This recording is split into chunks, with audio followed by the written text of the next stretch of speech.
पूज्य संत शिरोमणि आचार्य श्री 108 विद्यासागर जी महाराज के परम प्रभावक शिष्य अरहम योग प्रणेता परम पूज्य मुनि श्री 108 प्रणम्य सागर जी महाराज एवं परम पूज्य मुनि श्री 108 चंद्र सागर जी महाराज के मंगल आशीष से अरहम जीव दया भारत संस्कारित और मजबूत जैन समाज के निर्माण हेतु आर्थिक रूप से असमर्थ एवं कठिन परिस्थितियों का सामना कर रहे परिवारों के लिए कर रहा है अद्वितीय सेवा कार्य। आप सभी साधर्मी बंधुओं से अनुरोध है कि आप भी गौग्रास निधि कोष, गौ औषधि निधि कोष, बेटा बेटी शिक्षा निधि कोष, बेटा बेटी चिकित्सा निधि कोष, ब्रह्मचारी भैया दीदी निधि कोष और राशन पानी निधि कोष में 2500 रूपए प्रति माह या 1000 रूपए प्रति माह के साथ जुड़कर जीव दया और साधर्मी सेवा के इस पुनीत कार्य में अवश्य सहयोग करें। दान राशि नीचे दिए बैंक डिटेल्स में भेजकर रसीद के लिए 9717857614 पर अवश्य सूचित करें। अकाउंट नेम ओम अरहम सोशल वेलफेयर फाउंडेशन। संपर्क सूत्र 9717857614 85869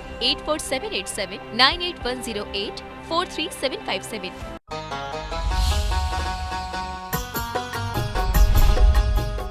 इस कार्यक्रम के पुण्यार्जक हैं प्रणम्य वाणी देवदूत। प्रणम्य गुरु की वाणी पहुँचे घर घर, सम्यक ज्ञान प्रभावना होवे हर घर। सभी प्रणम्य वाणी देवदूत के पुण्य की बहुत बहुत अनुमोदना। प्रणम्य वाणी देवदूत बनने के लिए संपर्क करें।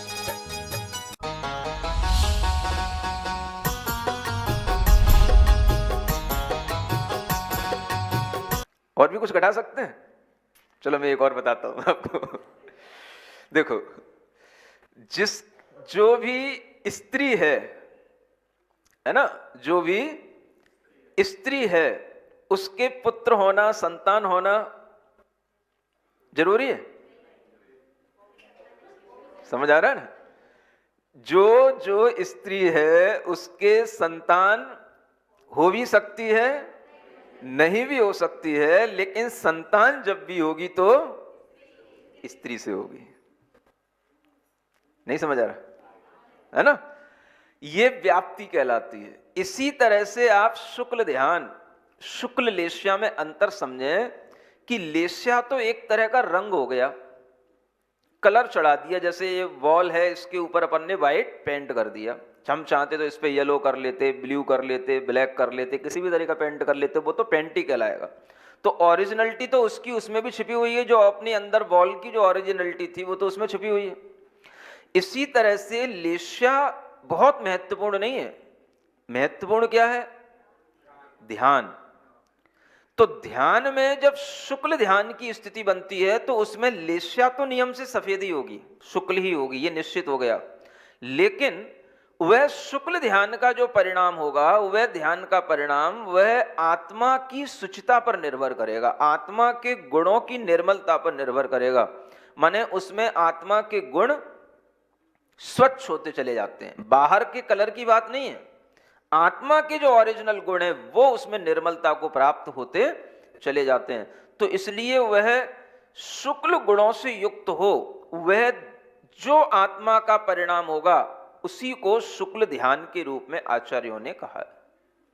तो आप समझ सकते हैं कि जब शुक्ल ध्यान की स्थिति बनती है तो उस समय पर वह आत्म स्वभाव की अनुभूति में आने लग जाता है। रसानुभूति, स्वानुभूति ये कहां होगी? तो शुक्ल ध्यान की स्थिति में बनेगी। आत्मा के निर्मल गुणों का आभास कहां होगा? शुक्ल ध्यान में होगा। इस तरह के शुक्ल ध्यान के परिणाम से वह आगे बढ़ता है। तो शुक्ल ध्यान में किसी भी तरह का, एक तरह से कहना चाहिए बुद्धिपूर्वक, उसके भीतर कोई भाव नहीं चलता। जैसे आपसे कहा जाए ध्यान करने के लिए बैठते हैं ना, तो फिर आपसे कहना पड़ता है श्वास लो, ओम पर ध्यान दो, अरहम पे ध्यान दो, शरीर हमारा पृथक है इस पर ध्यान दो। माने आप किसी ना किसी चीज पर ध्यान दे रहे हैं। आपसे कहा गया जिनेंद्र भगवान की प्रतिमा को स्मरण करो, आपसे कहा गया सम्मेद शिखर पर हम बैठे हुए हैं ऐसा स्मरण करो, आपसे कहा गया मैं एक हूं, मैं शुद्ध हूं, ये शब्द बोले जा रहे हैं, आपको ध्यान जा रहा है मैं एक हूं, मैं शुद्ध हूं। ये सब क्या है? ध्यान तो है, लेकिन ये कौन सा ध्यान कहलाएगा? ये सब धर्म ध्यान में आएगा। कौन से ध्यान में आएगा? ये शुक्ल ध्यान नहीं समझ लेना। धर्म ध्यान को हम समझ सकते हैं, शुक्ल ध्यान को तो हम समझ ही नहीं सकते कि वो क्या होता है, उसके शुक्ल ध्यान की स्थिति कब बनती है। वह अंतर ध्यान होने पर क्या सोच रहा है, क्या कर रहा है, ये शास्त्रों में लिखा जरूर है कि वहां पर ऐसा चलता है वैसा चलता है, लेकिन करने वाले को भी महसूस नहीं होता कि वो क्या कर रहा है। समझ में आ रहा है? क्योंकि जो सूक्ष्म परिणतियां होती हैं उन्हें कोई दूसरा ज्ञानी अपने प्रत्यक्ष ज्ञान से देख सो सकता है, समझ सकता है, योगी उनको जान सकता है, लेकिन जो स्वयं उस प्रक्रिया में ढल रहा है उसे वो चीज पता नहीं होती। जैसे मान के चलो कि मान लो आप नींद में हो, नहीं समझ आया, लेकिन नींद में होने पर आपके शरीर में क्या हो रहा है, आपके ब्रेन में क्या हो रहा है, आपके हार्ट में किस तरह का फंक्शन हो रहा है, वह किस तरह की आपके अंदर एनर्जी बन रही है, किस तरह की आपके बॉडी के अंदर फंक्शन काम करना धीरे धीरे स्लो हो जाते हैं, कैसे बॉडी के अंदर चेंज आते हैं, ये आपको पता नहीं होगा, लेकिन हो किस में रहा है? हो तो आप में ही रहा है। तो नींद में जो है वो नींद में खुद अपना ऑब्जर्वेशन नहीं कर सकता, लेकिन जो दूसरा व्यक्ति है, जो जागृत है, जिसके पास में कुछ अलग तरह का ज्ञान है, वो देख सकता है कि नींद में आखिर करता क्या है, क्या क्या होता है। कोई कोई नींद में लेटा लेटा भी उसकी आंखें खुली रहती है, नींद में भी, नहीं समझे? कोई कोई नींद में भी थोड़ा सा मुस्कुराता रहता है, नहीं समझ आ रहा? जो दिन भर मुस्कुराएगा तो नींद में ही मुस्कुरा सकता है। नींद में भी आदमी कहीं ना कहीं थोड़ा सा हाथ पैर हिला लेता है, बड़बड़ा लेता है, पैर उसके कहीं के कहीं पहुंच जाते हैं। नींद में भी वो कुछ ना कुछ अपना तकिया इधर से उठा के इधर कर लेता है, उसे पता ही नहीं रहता है कौन से एंगल में घूम गया वो। नींद में सब हो रहा है, उसे कुछ पता नहीं, लेकिन देखने वाला जो दूसरा ज्ञानी है, जो जानने वाला है, उससे ज्यादा वो सब जान रहा है, देख रहा है। ठीक इसी तरह से शुक्ल ध्यान में कुछ समझ नहीं आता कि हम क्या कर रहे हैं। अब लिखा सब है, शुक्ल ध्यान के नाम के साथ में अगर पढ़ेंगे तो आपको नाम भी बड़े कठिन लगेंगे। सुना दूं थोड़ा सा? नाम तो सुन ही सकते हो। हे प्रभु कब मैं सो मुनि बनूं, है जब बनूं तब बनूं, कम से कम थ्योरी तो अभी समझ लो कि होता क्या है। तो पहला शुक्ल ध्यान कहलाता है पृथक्त्व वितर्क विचार नाम का शुक्ल ध्यान। क्या बोलते हैं? पृथक्त्व बोलो, वितर्क विचार, ये पहला शुक्ल ध्यान हो गया। दूसरे शुक्ल ध्यान का नाम एकत्व वितर्क अविचार। अविचार, विचार नहीं, विचार। विचार में छोटी ई की मात्रा होती है और विचार में बड़ी ई की मात्रा होती है। बड़ा विचार चल रहा है समझ आ रहा है? एकत्व वितर्क अविचार, ये कौन से शुक्ल ध्यान का नाम हो गया? दूसरे शुक्ल ध्यान का नाम हो गया। तीसरा शुक्ल ध्यान का नाम सूक्ष्म क्रिया, बोलो, अप्रतिपाती, ये तीसरे शुक्ल ध्यान का नाम हो गया। चौथा विपरीत क्रिया निर्वृत्ति, ये चौथे शुक्ल ध्यान का नाम हो गया। याद हो गए? नहीं हुए? एक पार्टी तो है नहीं अकलंग देव जैसे कि एक बार सुन ले और एक ही बार में याद हो जाए।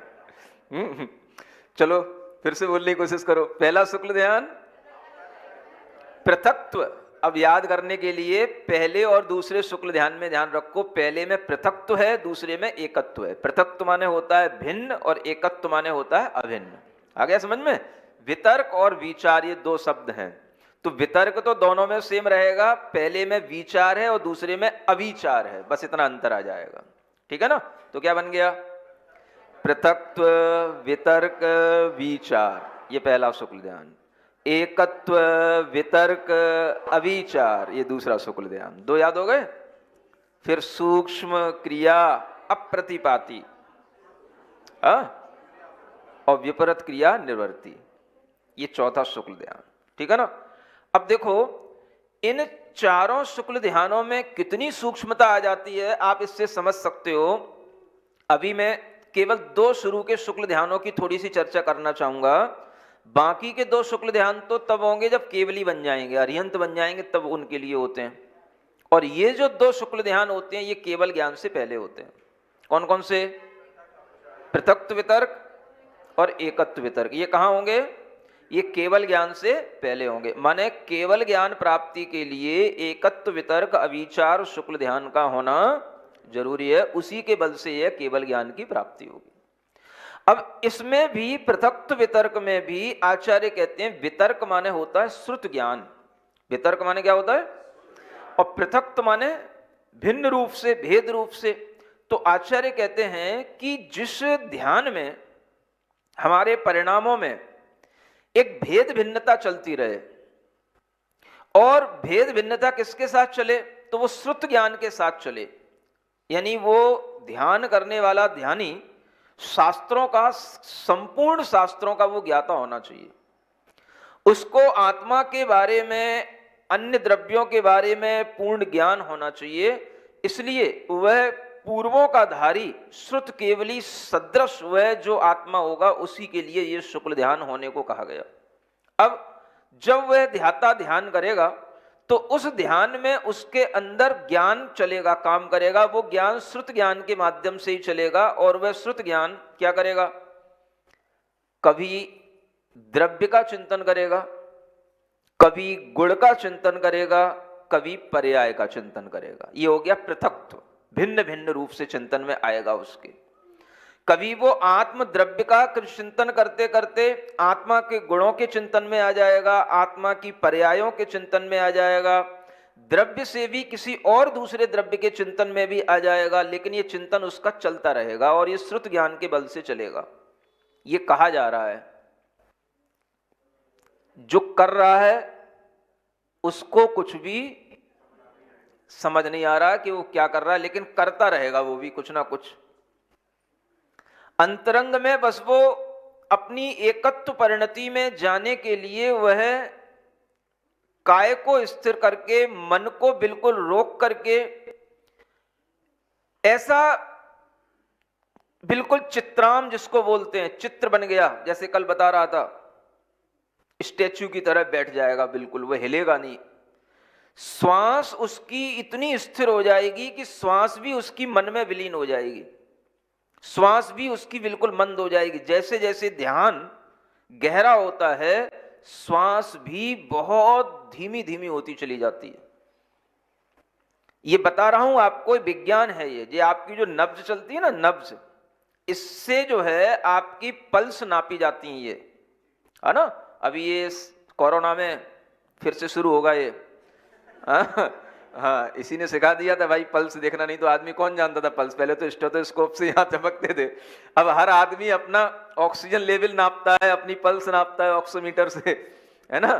तो ये जो पल्स हैं, ये पल्स जो नॉर्मल होती हैं, स्वस्थ पुरुष की जो पल्स होती हैं, वो बहुत धीमे चलती हैं। समझ आ रहा है? लेकिन अगर आपकी ज्यादा धीमे चलने लग जाए तो लोग आपको बीमार कहने लग जाएंगे। लेकिन जैसे जैसे आप ध्यान में उतरेंगे, स्वस्थ होंगे, ये पल्स बहुत ही नॉर्मल होती हैं। जितनी ज्यादा धम धम करें, समझ आ रहा है, उतनी ज्यादा हार्ट में, मतलब जो फ्लो है ब्लड का, उसमें कहीं ब्लॉकेज आ रहे हैं, उसकी निशानी होती है। तो जैसे जैसे ध्यान में गहरा उतरता है ध्याता, उसकी पल्स बिल्कुल नॉर्मल होगी और भी एबनॉर्मल हो जाएगी, लेकिन उससे डरने की कोई बात नहीं होगी, क्योंकि वो आपकी अपनी विज्ञान की स्थिति हो सकती है। लेकिन वह धीरे धीरे उसकी पल्स बिल्कुल इतनी शांत होगी, श्वास उसकी बिल्कुल स्थिर होगी और श्वास भी बिल्कुल उसकी शांत होती चली जाएगी। पता भी नहीं पड़ेगा ये सांस भी ले रहा है कि नहीं ले रहा है। कभी आपने घटना सुनी है वो रीछ की? एक स्कूलों में पढ़ाई जाती थी, नहीं सुनी? कि एक भालू आ गया या रीछ है ना, और वो जो है एकदम से श्वास रोक करके ऐसा लेटा पड़ा रह गया, उसकी श्वास भी चलती नहीं दिखी, तो उसने सोचा ये तो मरा पड़ा है, इसको क्या मारूं, तो वो चला गया, है ना। ऐसे श्वास को रोकना ये तो फिर भी पुरुषार्थ से हो गया, लेकिन जो अपने आप ध्यान करते करते रुक जाती है, शांत हो जाती है, ऐसी शुक्ल ध्यान की परिणति बनती है। अब उस शुक्ल ध्यान में कोई वो आलंबन नहीं ले रहा। धर्म ध्यान तो आलंबन से सहित होता है। आलंबन माने सहारा। सहारा क्या? जब हम आपसे कहते हैं मैं एक हूं, मैं शुद्ध हूं, तो आप सहारा ले रहे हो किसका? मेरी वचनों का सहारा ले रहे हो, शब्दों का सहारा ले रहे हो, अपने मन का सहारा ले रहे हो, अपने ज्ञान का पूरा सहारा ले रहे हो। ये सब आपका आलंबन से सहित ध्यान कहलाएगा। ये धर्म ध्यान है सब।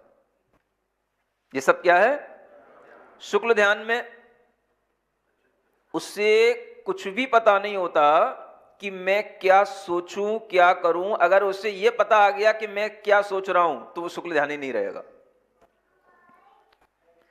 जहां पर ध्यान ध्याता ध्येय का विकल्प ही नहीं रहे, कि ध्यान करने वाला ये भी ना सोच पाए कि मैं इसका ध्यान कर रहा हूं, तो जब ये सोचेगा मैं इसका ध्यान कर रहा हूं, तो क्या हो गया? मैं ध्याता हो गया, वो ध्येय हो गया, मैं ध्यान कर रहा हूं, ये तीनों का ज्ञान हो गया। समझ आ रहा है? तीन चीजें हो गई ना। ध्यान करने वाला ध्याता आत्मा हो गया, ध्यान एक प्रोसेस हो गई, और ध्येय उसके लिए ऑब्जेक्ट हो गया जिसका वो ध्यान कर रहा है। तो जब तक इस तरह की भी अपने अंदर अवभासना रहती है, नॉलेज रहती है, जागृति रहती है कि मैं ये ध्यान कर रहा हूं। आपको ध्यान रहता है मैं किसका ध्यान कर रहा हूं? आपको पता है मैं आत्मा का ध्यान कर रहा हूं। कुछ नहीं कर रहे हो आप कहने को कर रहे हो आप। आत्मा का ध्यान तब होगा जब आपको ध्यान ही नहीं रहे कि मैं आत्मा का ध्यान कर रहा हूं। समझ आ रहा है? ये तो वैसी ही बात हुई कि कोई आदमी आंख बंद करके लेट गया, मैं तो सो रहा हूं। जब सो रहा है तो बोल क्यों रहा है? और सोने वाला कभी यूं नहीं कहेगा कि मैं सो रहा हूं। समझ आ रहा है ना? इसी तरह से ध्यान की जो शुक्ल ध्यान की स्थिति में आपको एक अंदाजा देना चाहता हूं। शुक्ल ध्यान में क्या होता है कि शुक्ल ध्यान में अगर आदमी ये सोच पाए कि मैं ध्यान कर रहा हूं, तो वो शुक्ल ध्यान है ही नहीं। समझ आ रहा है? वो सब क्या होगा? वो सब धर्म ध्यान हो सकता है, उसका चिंतन हो सकता है, उसकी भावना हो सकती है, लेकिन ध्यान जो वास्तव में शुक्ल ध्यान होता है उसमें कोई आलंबन होता ही नहीं। फिर भी अंतरंग में चूंकि आत्मा ज्ञान स्वभावी है, आत्मा में ज्ञान की परिणति हमेशा चलती है, तो उस समय पर वह आत्मा श्रुत ज्ञान के माध्यम से कुछ अपने आत्म स्वभाव का, आत्म गुणों का कुछ ना कुछ उसके अंदर वह परिणमन एक चिंतन के रूप में चलता है। इसलिए उसको वितर्क कहा गया। और वह वितर्क उसको खुद समझ नहीं आएगा, वह दूसरे जो प्रत्यक्ष ज्ञानी हैं, केवल ज्ञानी हैं, जो हमारे भावों को जानने वाले हैं, उनने हमें बताया। लेकिन ध्यान करने वाले ध्यानी को यह समझ ही नहीं आता कि मैं क्या कर रहा हूं, बस वो तो करता रहता है, बैठा रहता है। सुन रहे हो? समझ पाओगे? धर्म ध्यान में इतना ही समझ लो कि धर्म ध्यान में आलंबन होता है और शुक्ल ध्यान में कोई भी आलंबन नहीं होता। फिर भी श्रुत ज्ञान की भीतर जो परिणति चलती है उसी को आचार्यों ने वितर्क कहा, वितर्क श्रुतम। और वह वितर्क के साथ में योगों का परिवर्तन भी चलेगा। विचार का मतलब होता है संक्रांति। संक्रांति, जो संक्रांति आती है ना, मकर संक्रांति, कर्क संक्रांति, माने एक से दूसरे पर चले जाना, सूर्य का दक्षिणायन से उत्तरायण हो जाना। इसी तरह से हमारे भीतर योग चलते हैं, मन के, वचन के, काय के। तो मन के योग से वचन के योग में चले जाना, वचन के योग से काय के योग में चले जाना, ये क्या कहलाएगी? संक्रांति। ये योगों की संक्रांति कहलाती है। समझ आ रहा है? एक अर्थ संक्रांति होती है। अर्थ की संक्रांति का मतलब आत्म पदार्थ का चिंतन करते करते धर्म द्रव्य का चिंतन करने लग गए, या पुद्गल द्रव्य का चिंतन करने लग गए, तो अर्थ से अर्थांतर होगा, ये अर्थ संक्रांति कहलाएगी। एक और संक्रांति होती है व्यंजन संक्रांति। व्यंजन माने होते हैं शब्द। आपने कोई शब्द पकड़ा, एको हम, समझ में आ रहा है? अब एको हम करते करते आपके मन में आ गया सोहम, तो क्या हो गया? ये शब्द बदल गया, व्यंजन संक्रांति हो गई। ये संक्रांति भी चलती रहेगी कब तक? जब तक पृथक्त्व विचर्क के साथ में विचार, विचार माने संक्रांति से सहित, इसलिए उसको सविचार कहा जाता है। संक्रांति से सहित वो ध्यान होगा, उसमें योगों की, अर्थ की, व्यंजन की, संक्रांति माने परावर्तन चलेगा। लेकिन दूसरा शुक्ल ध्यान कैसा होता है? एकत्व वितर्क अविचार, माने उसमें योगों का परिवर्तन नहीं होगा, शब्द का परिवर्तन नहीं होगा, अर्थ में परिवर्तन नहीं होगा, जो है उसी में वो टिक जाएगा, और उसी में वह जब अंतर्मुहूर्त तक टिक जाएगा तो वह केवल ज्ञान को प्राप्त कर जाएगा। एकत्व वितर्क उस अविचार नाम के शुक्ल ध्यान के माध्यम से केवल ज्ञान की प्राप्ति होती है, और यह ध्यान मुख्य रूप से 12वें गुण स्थान में होता है। क्षीण मोह गुण स्थान जिसका नाम है, माने मोह का क्षय होने पर यह एकत्व वितर्क नाम का यह शुक्ल ध्यान होता है। और इस शुक्ल ध्यान में इसका भी एक अंतर मुहूर्त का समय है, और वो सब सेकंडों का भी असंख्यात्मा भाग है, लेकिन उतने में भी ज्ञानावरण, दर्शनावरण, अंतराय, जो ये 3 बड़े बड़े घातिया कर्म और होते हैं, इन सब का भी अभाव उस 12वें गुण स्थान के अंतिम चरण में हो जाता है। मोहिनी का क्षय तो पहले ही हो गया, 12वें गुण स्थान के प्रथम चरण में ही समझ लो, या 12वें गुण स्थान में आया, इसका मतलब यह है कि वो मोह को क्षय करके आया। 10वें में स्लाइटेस्ट वो जो रेडनेस रह गई थी, लोभ जिसको कहते हैं, बस 10वें गुण स्थान के अंत में उसका क्षय हुआ, और जहां उसका क्षय हुआ वहीं 12वें गुण स्थान का प्रारंभ हुआ। तो 12वें गुण स्थान में मोह का अभाव हुआ, 12वें गुण स्थान में वो मोह की लालामी, लोभ की लालामी नहीं रहेगी। तो 12वां गुण स्थान का नाम क्या हो गया? क्षीण मोह, माने 12वां गुण स्थान में मोह का समापन हो चुका। अब उस गुण स्थान में आकर के वह जीव ज्ञानावरण, दर्शनावरण, अंतराय, इन कर्मों का जब क्षय और कर लेता है, तब जाकर के उसे केवल ज्ञान की प्राप्ति होती है। जिसे आपने बचपन से पढ़ रखा है, अरिहंत भगवान किसे कहते हैं? बच्चों को रटाया जाता है, बाल बोध भाग 1 से सुनाया जाता है। अरिहंत भगवान किसे कहते हैं? बोलो।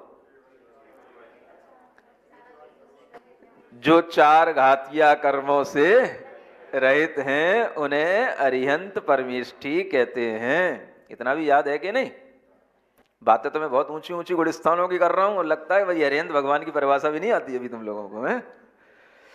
नहीं समझे? कभी पढ़े नहीं पाठशाला में? 4 घातिया कर्म, ये तो पूजा भी करते होगे तो आता रहता है ना, है? हाँ, नशे घातिया कर्म अरिहंत देवा, सबके मुंह पर रटा रहता है। हाँ, 4 घातिया कर्मों के नाश से अरिहंत भगवान बन जाते हैं। तो वो 4 घाती कर्म कौन से हैं? यही है। सबसे पहला मोहिनी कर्म, ज्ञानावरण कर्म, दूसरा, तीसरा दर्शनावरण कर्म, और चौथा अंतराय कर्म। और इन चारों कर्मों में पहले जिस कर्म का नाश होता है वह कहलाता है मोहिनी कर्म। क्या बोलते हैं? हाँ, इसलिए घाती कर्मों के क्षय से फिर केवल ज्ञानी संयोगी, माने घाती कर्मों का क्षय हो गया तो वह केवल ज्ञानी बन गया, और केवल ज्ञानी बनने के बाद भी उसका शरीर रहेगा, उसके योग, मन, वचन, काय की प्रवृत्तियां उसकी रहेंगी, इसलिए उनको संयोगी कहा जाता है। संयोग केवली इसी को कहते हैं। तो थोड़ा सा आपको ये भीतरी जानकारियां भी होनी ही चाहिए कि हम जो नमो अरिहंताणम, नमो सिद्धाणम जिंदगी भर पढ़ते हैं, हमारे ध्यान में कभी नमो अरिहंताणम पढ़ते हुए कभी ये विचार तो आए कि आखिर इस अरिहंत, इस शब्द के पीछे क्या फिलॉसफी छिपी हुई है? ये कैसे अरिहंत पद की प्राप्ति होती है? कितना यह सूक्ष्म विवेचन चल रहा है और आत्मा के अंदर ये सारी की सारी चीजें घटित होती हैं। हम अपने ही कर्मों का इन ध्यान के माध्यम से विनाश करते हैं और इस तरह की प्रक्रिया से जब कोई एक जीव केवल ज्ञान को प्राप्त हो जाता है तो वह एक तरह से संसार से ऊपर उठ गया, यानी संसार से वो मुक्त ही हो गया, क्योंकि अब उसका कुछ समय में आयु पूर्ण होने पर मुक्त होना निश्चित ही है, तो वो तो मुक्त हो गया। अब उसके लिए कोई भी ज्ञान इंद्रियों का ज्ञान नहीं रहा, इसको बोलते हैं अतीन्द्रिय ज्ञान को प्राप्त हो गया, लेकिन ज्ञान तो रहा। तो शुक्ल ध्यान की जो ये स्थिति है, इसी को अन्य अनेक समाजों में या संप्रदायों में या धर्मों में इसको शून्य ध्यान के रूप में एक कहा जाता है। समझ आ रहा है? कई लोग तरह तरह के सेंटरों पर ध्यान कराते हैं और वहां पर एक शून्य ध्यान बताते हैं, शून्य, शून्य की ओर चलो। तो वो शून्य क्या होता है, उनको ये पता नहीं होता कि शून्य का मतलब क्या। वो तो हर चीज से बस शून्य ले जाते हैं। तो शून्य होने के बाद भी कुछ आत्मा में रहता है कि नहीं रहता, तो उन्हें उसकी नॉलेज नहीं होती। लेकिन वास्तव में शून्यता आती है। तो शून्यता का मतलब क्या है, एक तरह से हमें अब इंद्रियों का कोई भान नहीं रहा, हमारे ऊपर क्या हो रहा है, हम शून्य हो गए कि नहीं इंद्रियों से। मन में तमाम तरह के जो विकल्प चल रहे थे, बुद्धिपूर्वक जो हमारे भाव चल रहे थे, उनसे शून्य हो जाना। लेकिन कोई भी शून्य की ओर ले जाने वाला, सेंटर पर होने वाला ध्यान आपको कभी भी शून्य की ओर नहीं ले जा सकता, क्योंकि शून्य वास्तव में होना शुक्ल ध्यान की स्थिति में होता है। और वैसे अगर कोई आपको शून्य कर दे तो वो सर्व शून्यता जो होगी वो सिर्फ इस तरह की होगी कि भाई कोई आपको सांसें ले करके, सांसें लगा लगा करके, सांसें फेंका फेंका करके कोई आपको थका दे, थोड़ी देर के लिए आप गिर पड़ो, सुन्न हो गए, ध्यान में गए। लोग इसको ध्यान समझते हैं। समझ आ रहा है? ये तमाम तरह की क्रियाएं चलती हैं बड़े बड़े योगियों की, और वो क्या करते हैं, बस श्वास इतनी तेजी से फेंकवाते हैं, बस श्वास फेंको, श्वास फेंको, श्वास फेंको, श्वास फेंको, श्वास फेंको, श्वास फेंको, और ऐसे फेंकते फेंकते फेंकते फेंकते फेंकते फेंकते जब वो थक करके बेचारा अधमरा हो जाता है, गिर पड़ता है। हाँ, अब जो है, हाँ अब ध्यान दो अपनी चेतना पर। अब क्या चेतना पर ध्यान देगा, वो लस्त बढ़ गया वैसे ही। समझ आ रहा है ना? तो ये होता है। इनको बड़ी बड़ी क्रियाओं के नाम दिए गए, ध्यान की क्रियाएं चलती हैं। हाँ, लोग हजारों रुपए दे करके ऐसे ध्यान करते हैं। शून्यता की ले जाने वाली फिलॉसफी भी चलती है, लेकिन उससे कहीं पर भी आत्मा का कोई ध्यान किसी को नहीं होता। आप देखते हो, जब आपके शरीर में ज्यादा थकावट आ जाएगी तो आपका अपने हाथ पैर चलाने का भी एक भीतर से ज्ञान शून्य हो जाता है। समझ आ रहा है? तो ये वही स्थिति में पहुंच जाता है। अब वो गिर पड़ा तो उससे कहो भाई अब उठ, तो उठ ही नहीं पाएगा एकदम से वो। समझ आ रहा है? तो फिर उसके लिए अब अपनी बस श्वासों पर ध्यान दे, बस अपना अस्तित्व की ओर ध्यान दे। वो अब क्या ध्यान दे, तो वो जो दो अंदर से जो वो अब भीतर से जो वो एक तरफ से अपनी उसको जो थकान महसूस हो रही है उस पर ध्यान जा रहा है, और उसको लोग कहते हैं शून्य के ध्यान में पहुंच गया, सुप्रीम स्टेट ऑफ मेडिटेशन। समझ आ रहा है? ऐसे लोगों के लिए ध्यान तरह तरह के दुनिया में चलते हैं, बताए जाते हैं, लेकिन मैं आपको इसकी वास्तविकता बता रहा हूं। कोई किसी की निंदा या आलोचना नहीं कर रहा हूं।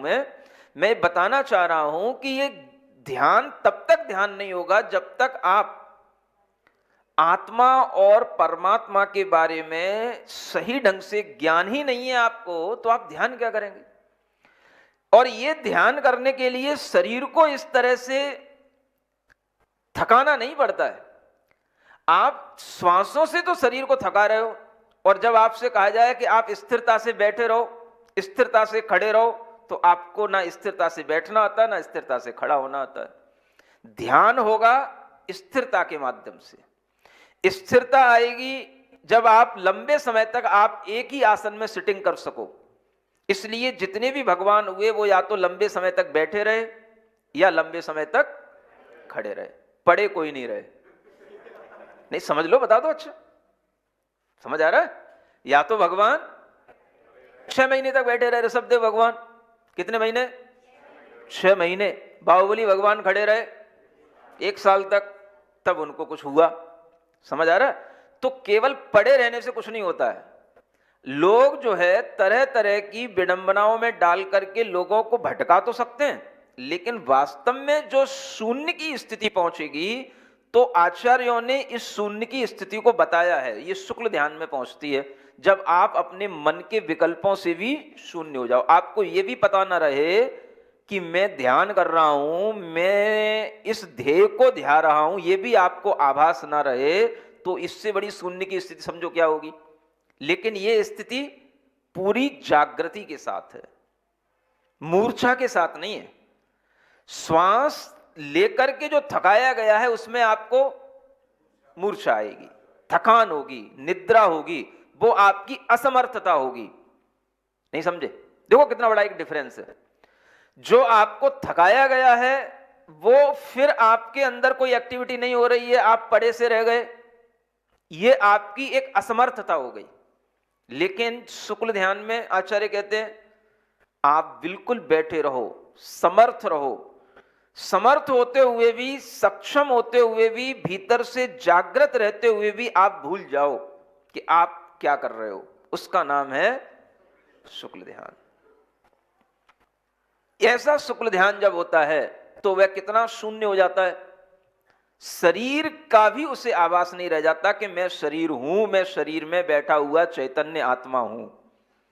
जब तक आपको यह महसूस हो रहा है मैं शरीर प्रमाण हूं, मैं शरीर में बैठा हुआ चैतन्य आत्मा हूं, ये आपके धर्म ध्यान का विकल्प तो हो सकता है, लेकिन शुक्ल ध्यान की शुरुआत भी नहीं हो सकती।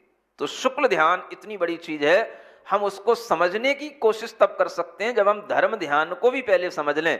और जो लोग धर्म ध्यान भी नहीं जानते, शुक्ल ध्यान भी नहीं जानते, वो ऐसे ध्यान की फिलॉसफी यहीं से पढ़ लेते हैं, अपनी फिलॉसफी बना लेते हैं, और शून्य ध्यान, सहज ध्यान, न जाने कौन कौन से ध्यान के नाम बड़े बड़े टाइटल लगा करके, है ना, ट्रांसेंडेंटल मेडिटेशन, न जाने कौन कौन से नाम डाल डाल करके बड़े बड़े अपने ध्यान के सेंटर तो बना लेते हैं।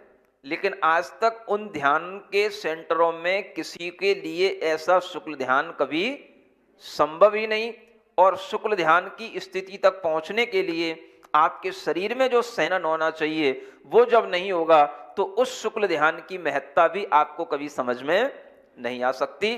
तो वर्तमान में हम केवल इतना ही समझ लें कि हमें शून्य तक नहीं पहुंचना। क्या समझ में आ रहा है? हमें पहुंचना क्या, पहुंच ही नहीं पाएंगे। समझ आ रहा है? अब आप हमसे कहो महाराज ऐसा ध्यान कराओ कि बिल्कुल मैं शून्य में पहुंच जाऊं,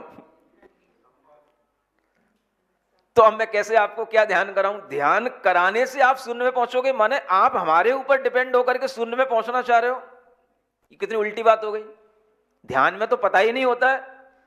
जब तक आपको दूसरे की बात सुनाई पड़े, दूसरे के अनुसार आपको गाइड करने वाला आपके अंदर थॉट चले, तब तक आपके अंदर वो ध्यान कभी शून्यता की ओर ले जाने वाला हो ही नहीं सकता। वो तो स्वयं अपने आप होने वाली प्रक्रिया है। इसलिए आचार्य कहते हैं शुक्ल ध्यान इच्छा ही नहीं रहती, अनिच्छा के साथ इसमें वृत्तियां चलती हैं, बुद्धि पूर्वक नहीं, अबुद्धि पूर्वक। लेकिन इसका मतलब यह नहीं कि बिल्कुल बुद्धू हो गया वो, नहीं समझ आ रहा है।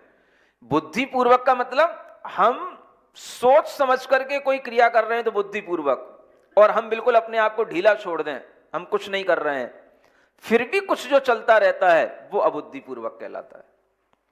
तो लोग इस बात को नहीं समझने के कारण से सीधे शुक्ल ध्यान पर पहुंचने की कोशिश करते हैं। लेकिन आप धर्म ध्यान ही अगर ढंग से कर पाओ तो यही आपके लिए बहुत बड़ी चीज होगी। आ रहा है समझ में? इसलिए कभी भी शून्य में जाने की ज्यादा जिद मत करना।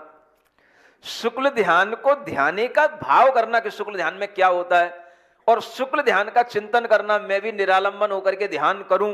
लेकिन वह सब करते हुए भी वह आपका ध्यान का ध्येय तो शुक्ल ध्यान का हो सकता है, लेकिन ध्यान क्या कहलाएगा? ध्यान तो धर्म ध्यान ही, तो धर्म ध्यान ही पंचम काल में होता है। वह धर्म ध्यान भी आलम्बन से सहित हो सकता है, आलम्बन से सहित होते हुए भी वो सविकल्प हो सकता है, निर्विकल्प हो सकता है। लेकिन उस निर्विकल्प ध्यान तक पहुंचने के लिए भी आपको आरंभ और परिग्रह की चिंताओं से मुक्त होना पड़ेगा, तब जाकर के इस तरह के ध्यान में आरोहण होता है। और इस ध्यान के माध्यम से ही फिर वह आत्मा का वह उपयोग स्वभाव, मन की वह वृत्तियां जितनी जितनी एकाग्र होती चली जाती हैं, उतना ही वह हमारा ज्ञान अपने आप में एक छेनी का काम करने लग जाता है, पैना होता चला जाता है। और उसी के माध्यम से वह शुक्ल ध्यान की परिणति बढ़ते हुए कर्म उसकी के माध्यम से कटते चले जाते हैं। और जब इन चारों घातिया कर्मों का आत्मा में ध्यान की उस पैनी धार से अभाव हो जाता है, तो फिर वही आत्मा केवल ज्ञान के रूप में, सर्वज्ञता के रूप में प्रकट हो जाती है। आ रहा है समझ में? बोलिए अरिहंत परमेष्ठी केवल ज्ञानी सर्वज्ञ भगवान की। आ रहा है समझ में? अब एक छंद और बचा है, आपकी तीसरी ढाल का मुख्य वर्णन जो गुण स्थानों का था पूरा होगा। आज के लिए इतना पर्याप्त है। 2 मिनट के लिए थोड़ा ध्यान की बातें की हैं, थोड़ा सा ध्यान का प्रैक्टिकल भी करते हैं। मैं हूँ वो नहीं जो तुम्हें दिख रहा हूँ, मैं हूँ वो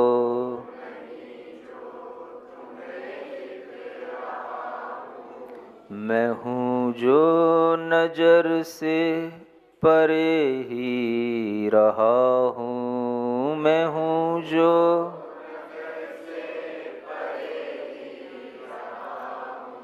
मैं हूँ वो नहीं जो तुम्हें दिख रहा हूँ, मैं हूँ वो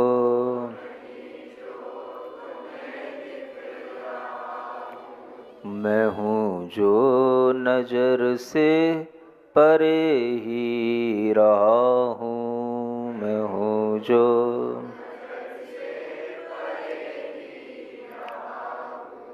न जाने कहाँ से यहाँ आ गया हूँ,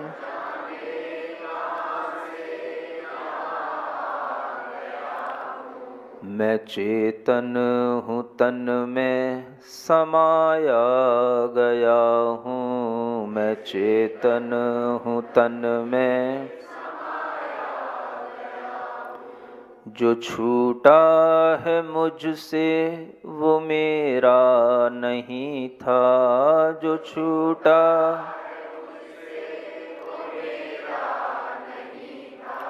मैं बंधन से मुक्ति को अब पा रहा हूँ, मैं बंधन से मुक्ति मैं हूँ वो नहीं जो तुम्हें दिख रहा हूँ, मैं हूँ वो नहीं जो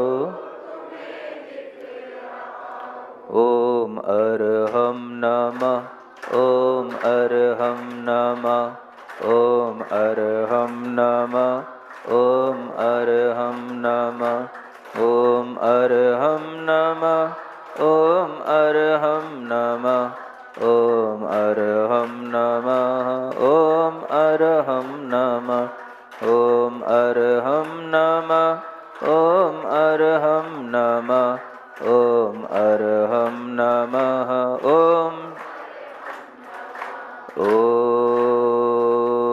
अरहम नमः। अपनी हथेलियां किसे आँखों पर रखें, मुख पर रखें। इस मंत्र के साथ ओम अरहम परम शांति, ओम अरहम परम शांति, ओम अरहम परम।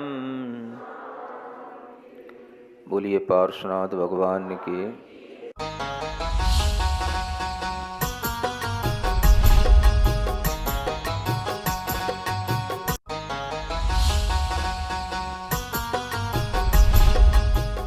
इस कार्यक्रम के पुण्यार्जक थे प्रणम में वाणी देवदूत। प्रणम में गुरु की वाणी पहुँचे घर घर, सम्यक ज्ञान प्रभावना होवे हर घर। सभी प्रणम में वाणी देवदूत के पुण्य की बहुत बहुत अनुमोदना। प्रणम में वाणी देवदूत बनने के लिए संपर्क करें